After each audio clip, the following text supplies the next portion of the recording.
Coach Corey Wayne, and this is my video coaching newsletter.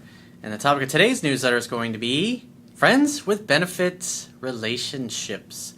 Well, I've got an email here from a guy who's having a little bit of trouble with his woman who's a friends with benefits. And so I'm going to go through his email and analyze where he's kind of going sideways, because she doesn't really, from some of the things that he's shared in here, it doesn't look like she's really a person of high integrity, somebody for a good high quality relationship. But she's great to have an awesome time with until he finds what he's really looking for. If obviously he wants to settle down, get into a long-term healthy relationship with somebody who places a high value on loyalty. But in the meantime, you can have a hell of a lot of fun until you get there. And for those of you that are trying to improve your skills, trying to become better, improve your confidence, having relationships like this are great to help you get there, because repetition is the mother of skill. You learn to be a better lover. You can learn to overcome your own insecurities, your fears, your doubts. Realize that you can just be awesome and be yourself, and somebody will see the value in that and want to spend time with you. But the key is to not become too involved, especially if you're dating somebody who doesn't have a high level of integrity, and make the mistake of thinking that they're great relationship material. And it's kind of what this guy is a little bit guilty of here. So I have a quote that I wrote, and then I'm going to go through his email. And the quote says, "People who love and value themselves are never concerned with, focused on, or question where they stand with a lover. Why? They know and believe that they are a catch, and that any lover who would take them for granted, push them away, mistreat them, or stop making them feel loved and wanted would be displaying absurd and foolish behavior. Therefore, it's never even a possibility in their mind. People who are fearful, who don't love and value themselves, and who think they are unworthy are constantly expecting to get dumped or blown off. Therefore, they try to force things and actually end up unknowingly causing what they fear most to happen, which is getting rejected. It becomes a self-fulfilling prophecy." It's also really tough when you like the person, maybe even love them a lot, you care about them, they're a fucking gorgeous woman, got all kinds of great qualities, you love hanging out, sex is fucking amazing, she's sensual, she's always down to hook up anytime you want. But there's things that really just disqualify her from being great relationship material. And as much as you want that person to change, as much as you want them to match your ideal, sometime in life, that's the way it is. You got it. Because when you want reality, when you want another person to be different than their nature, different than they really are, you're going to fucking suffer. So let's go through his email. He says, "Hey Corey, I've recently become a fan of yours, and I'm waiting for my order of your book to come in as well. Well, in the meantime, you should be reading the free digital version on my website, or for $10 you can get the Kindle version or the iBook version. Totally up to you. Don't wait for the paperback version. At least get a head start on things, especially when you're in the middle of a situation and you're trying to turn things around. It's like, I can't count the number of people I talk to. I was talking to a guy the other day. He's been following me for over a year. He's just now getting around to reading the book. But I've watched hundreds of your videos." I was like, "Yeah, but look at all the fucking up you're doing because you don't know the fundamentals. You're making things so much harder on yourself than they need to be. You got to learn the fundamentals." Training camps can be starting in 3 or 4 months from now for football, and all the best players, guys like Tom Brady, guys like Aaron Rodgers, they're going to immerse themselves in the playbook and rehearse it day in and day out. They're going to watch film on what they do on the field and then go back and review the playbook again and critique their game and their players to get better, because repetition is the mother of skill. You don't see those guys, those future Hall of Fame quarterbacks, just showing up going, "I don't need that fucking playbook. I got video. I watched some videos of our practice the other day. That's all I need to know. I don't need to learn these fundamentals. That's what we got all these coaches for. Coaches can teach us the fundamentals. I don't need to spend my time in the book." People that think like that, those are the ones that don't make the roster, and you never hear about them because they just couldn't fucking cut it. Learn the fundamentals. If you're going to read any book in your life, read mine 10 to 15 times till you get to know it so well you don't have to think about it. Because it's going to help you more than just your dating, your pickup, your relationship skills. It's going to help you be a better quality human being and also understand men and women that you're going to encounter throughout your life. That can help you in business. that can help you in your career. It can help you when it comes to taking care of your body. And it can help you when it comes to just enjoying your life and having a compelling reason and vision to get up every day and get out there and kick some ass and take some names. He says, in the meantime, I have a situation I need your help with. I'm 40 years old and I've been dating a 27-year-old girl off and on for 1 year. We met last March, started talking, and then actually started hanging out and hooking up in April. Long story short, we both have had issues with our exes coming in and out of our lives while we talked, but mine has been out completely since October. Her ex has been back in her life to some degree since September, and he never left. So he's probably trying to get her back. And that's especially when you're in a situation like that where there's an ex in the picture, somebody that they were with for a period of time, and they have a much stronger emotional bond, and you're kind of new to the scene or her life. She's always going to choose the other guy over you, especially if you start pursuing too much and start trying to force things or being focused on where you stand.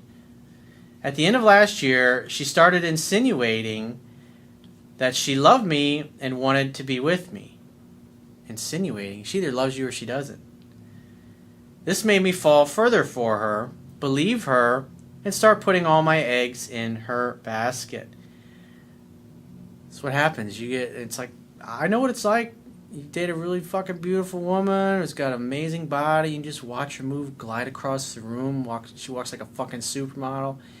And you can't help but drool. And you can't help but look past all the flaws and the faults, or the fact that she screams your name louder and when you're in bed, louder than any other girl you ever been with.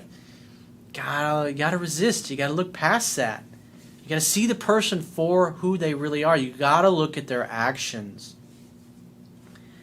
He says, however, in recent months, I've become more jealous and a needy bitch, always asking where I stand with her and what she wants from me. That's about as beta male as you can get, dude. That's a guy who's not comfortable in his own skin, who's looking for validation in the girl that he's with, and when he doesn't feel like she cares, he needs reassurance like a little boy needs from his mommy saying, you're good, you're a good little boy, now go clean your room. It makes you look weak and pathetic, and if she's got multiple guys in her life, especially an ex who's trying to get her back, and you're showing up with that bullshit, you're going to lose every fucking time. All during that time, she never walked away, and I was never the one to really pursue her.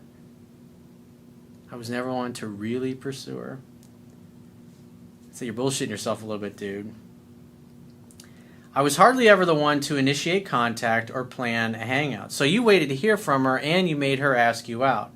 As my book discusses, which obviously you haven't read yet, it's a man's job to create an opportunity for sex to happen. That's your role. Most women will call you and get in touch, but the way they look at it is if you like them, if you care about them, you'll make something happen so the two of you can get together. But you're even making her be the man and be the aggressor by calling you and asking you out. She would text me every single day and also asked many times to hang out, which we would, and we would have sex 99% of the time. She would tell me that she didn't want to lose me and wanted to be with me. Actions speak louder than words. But her actions showed that she probably didn't want to lose her ex-boyfriend or whatever guys she had giving her attention as well. The last time we got together, we talked again. She admitted that she wants changes every day, or that what she wants changes every day, that she's being selfish, wouldn't want to be in my position, and realized she had the control in the situation. That's not a good place to be, dude. She's basically saying, dude, you gave me all the power. You basically took your balls, put them in a box, and gave them to me. And I don't know what to do with these fucking things. I don't have a lower unit I can attach these to. He says, however, we still ended up having sex that day. She then texted me later that night, I miss you so much, and I wanted to sleep next to you tonight. I said, then do it. And she said she was already in bed, so I said, okay. Well, if she just said that to me, I said, well, get your fucking cute little ass over here and come sleep with me. Oh, I'm in bed. I was like, you're lost. You're missing out. Call me if you change your mind. I gotta run. See you, bye. The phone is for setting dates. After not missing one day of hearing from her since October, she then vanished, and I did not hear from her at all for almost 2 weeks. Notice how this comes up after she realizes that she had all of the power in the relationship. I didn't dare reach out since I knew I had already displayed enough weakness. I assumed she had probably gotten more involved with the ex again, and this presented me with a good chance to get my power back in case she did contact me again. Well, that's good. You're not running after her. You're just letting it be. And there's a chapter in my book that discusses how women are like cats. And in this particular case, I mean, you displayed a lot of weakness. The ex is coming back in the picture, who she's going to have a much stronger emotional bond with, and that's why she all of a sudden goes cold on you. I mean, just from what she said that you shared, that was pretty much inevitably going to happen. He says, during the time away, she posted something on Instagram that was affectionate, and I knew it was directed towards me, but I didn't react. Yeah, you shouldn't be stalking her on Facebook or Instagram or any other social media. And if you are, don't be commenting, don't be saying nothing. Just let it fucking go. She then liked one of my photos on Instagram a couple of days later, but I didn't react. Isn't that interesting? He does nothing. He's totally indifferent to it. And then she becomes a little bolder. The more she misses him, the more she starts to do things. It goes to liking things, and then it goes to commenting on stuff that you have posted publicly. And if lots of people are posting your stuff publicly, and you're not responding to that either, unless they're addressing you directly with a question, then the next thing usually becomes a text or a phone call, an email, a Snapchat, WhatsApp message, something along those lines. That same, because remember, she all of a sudden went from texting him and calling him every day to nothing. That same night, this past Friday, was the 1-year anniversary of us meeting, and she was out drinking with her friends. I woke up to 2 Snapchats that she sent to me from her, one saying, to 1 year of friendship. To 1 year of friendship? The fuck? I would have corrected her and said, to 1 year of friends with benefits. We ain't just friends, but we are friends with benefits. And by the way, when are you free to get together? I want to see you. And a picture of her drink, and the other of a song that we had first listened to in the car together on a date that reminded her of me. So that tells me she has positive feelings about you, she's thinking about you, and she's thinking happy thoughts and happy memories. In that moment, she's reaching out, that's when you set a date.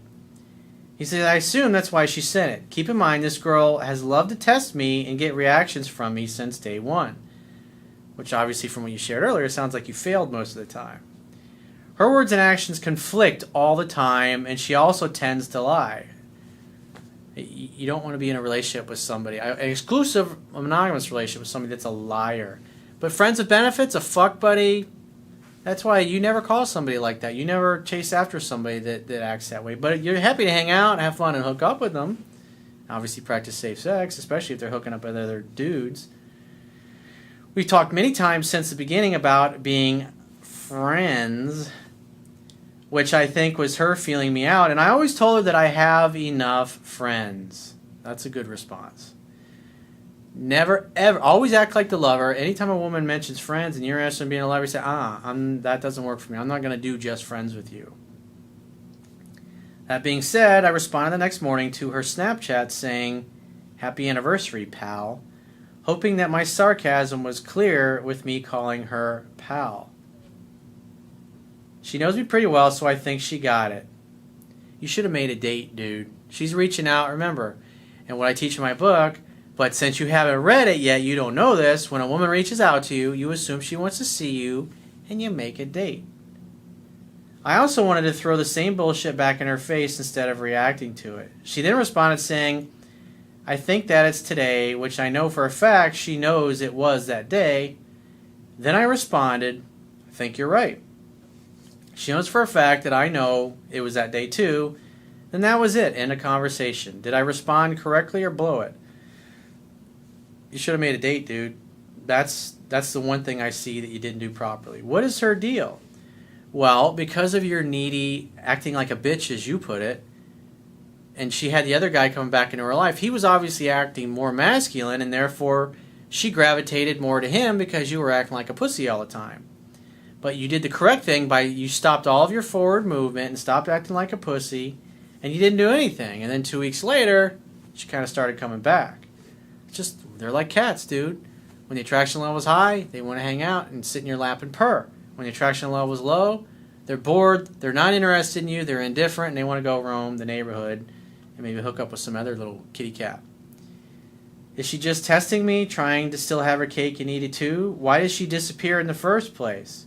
Well, if you would have read the book, you would know. The reason she disappeared is because you turned her off by your acting like a little bitch, as you put it. Should I still not reach out? Yeah, I wouldn't reach out to her, no way. You don't reach out to fuck buddies or sex playmates, especially when they've always done all the calling, texting, pursuing anyways. What do I do if I hear from her again? What is my strategy going forward? I want my power back. Well, then stop giving it away. So what you need to do at this point is nothing. You wait to hear from her, and then when she reaches out, even if she's Snapchatting you about some other BS or about a song that she knows you like or that reminds both of you of each other, if she's contacting you, assume she wants to see you and make a date. But in the meantime, you should be dating other women. You should be, if you want a relationship, a healthy relationship with somebody who places a high value on loyalty, then you need to keep looking for that. And stop trying to be focused on a sex playmate where you stand with her, because she's a liar. You don't want to marry a liar because she's just going to deceive you, probably screw around on you, cheat, whatever. And that's what she's going to teach your kids. Do you want to have a bunch of kids that grow up and be fucking liars and be just like her? I think not. But in the meantime, you can get your brains fucked out when she reaches out. But like I said, the one thing you really need to change is you need to make dates when she reaches out instead of just chasing your tail waiting for her to be the man. But in the meantime, dude, read the fucking book. So if you'd like to get my help personally, the quickest way is to book a paid phone, Skype, or email coaching session. You can go to my website, click the products tab at the top of your screen, and just follow the instructions for booking whichever option works best for you. If you also would like to look at some of the books and other self-help products that I recommend underneath the email and phone and Skype coaching options, I've got 50-something plus books and self-help products and different things to help you, because I always get people who are like, hey, what books do you recommend? So I've got them. I've got a huge selection of them there, and I'm going to continue to add to them as the months go by. But like I said, go click the products tab at the top of your screen on any page of my website and either purchase a book or book a phone coaching or email coaching with yours truly. And I will talk to you soon.